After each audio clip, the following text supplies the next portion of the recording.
Kembali lagi bersama saya Syafitri Nur Wahyuni, mahasiswi Universitas Muhammadiyah Cirebon, Fakultas Ekonomi, jurusan Sumber Daya Manusia semester 5.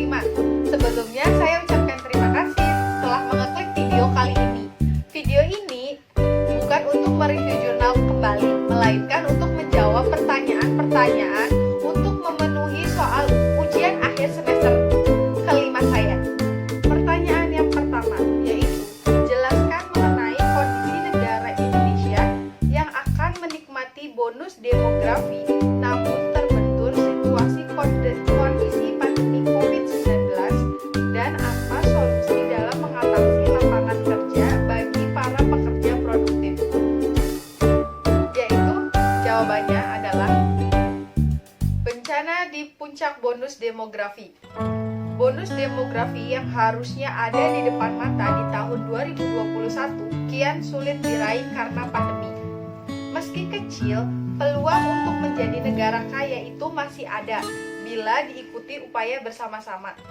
Salah satu persyaratan tercapainya bonus demografi adalah tersedianya lapangan pekerjaan yang berkualitas. Pandemi COVID-19 yang terjadi setahun menjelang puncak bonus demografi membuat laporan matematik bonus makin suram.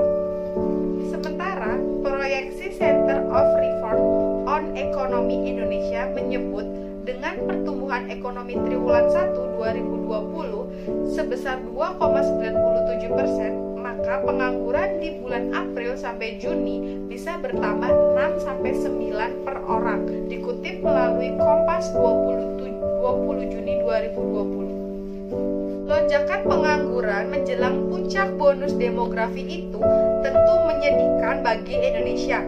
Pasokan tenaga kerja produktif yang melimpah justru tidak bisa terserap pasar atau tidak bisa berusaha mandiri akibat pandemi COVID-19 yang belum jelas sampai kapan akan berakhir.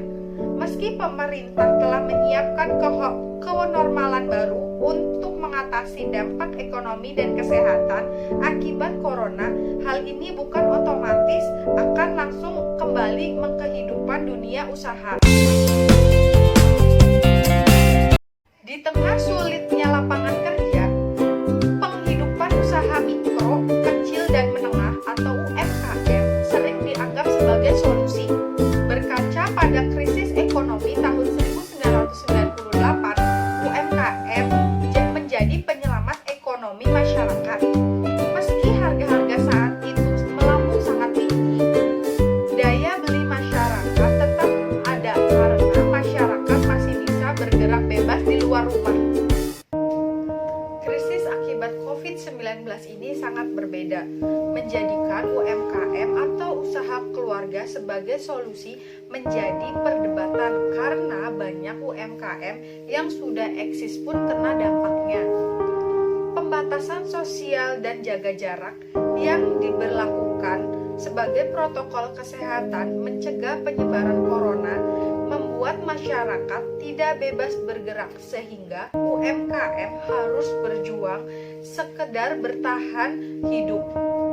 Situasi itu akan membuat UMKM yang tumbuh akan sangat terbatas dan spesifik. Perubahan perilaku ekonomi konsumen dan pengeluaran keluarga perlu disikapi pelaku usaha secara serius. Produk yang dijual maupun modal bisnisnya pun perlu menyesuaikan dengan batas dan situasi yang ada. Wirausaha rumahan secara daring bisa menjadi solusi untuk meningkatkan pendapatan keluarga. Bisnis daring memiliki resiko yang sangat kecil, khususnya jika usaha menjadi barang orang lain, yaitu reseller.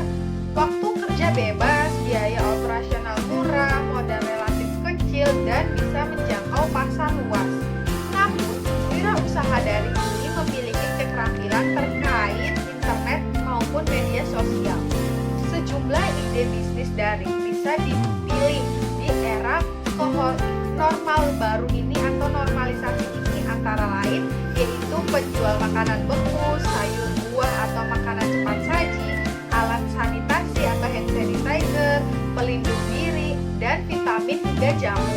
Selain itu juga memberikan jasa jasa berupa bimbingan belajar atau pelatihan kompetensi secara daring hingga konsultasi daring. Penyiapan tenaga kerja yang berkualitas juga tidak boleh lengah hingga saat ekonomi mulai bergerak. Sudah tersedianya tenaga kerja yang memiliki kompetensi sesuai kebutuhan industri sekarang. Meski saat ini pelatihan teknis atau hard skill dengan tatap muka langsung sangat terbatas, pelatihan bisa diarahkan sementara untuk meningkatkan kompetensi lunak yaitu soft skill. Calon pekerja seperti kemampuan berkomunikasi dalam bahasa Indonesia yang baik dan benar, etika kerja hingga bahasa Inggris. Menurut artikel yang saya baca, ada beberapa provinsi yang sudah menikmati bonus demografi seperti daerah istimewa Yogyakarta, Jawa Timur, dan Bali. Namun masih banyak provinsi yang masih dalam tahap awal transisi demografi akibat masih besarnya porsi penduduk usia muda seperti Nusa Tenggara Timur, Maluku, dan Sulawesi Tengah. Karena itu, kebijakan yang diambil di setiap kabupaten dan kota dalam mengelola penduduk menghadapi bonus demografi nasional bisa beragam, tergantung kondisi masing-masing daerahnya. Kebijakan yang tepat itu membuat potensi penduduk yang ada bisa dimanfaatkan seoptimal mungkin untuk mendukung upaya pencapaian bonus demografi. Meski sulit, usaha apapun tetap diperlukan agar bonus demografi ini tidak berubah menjadi ancaman demografi bagi Indonesia. Demikian jawaban saya untuk nomor pertama. Saksikan video selanjutnya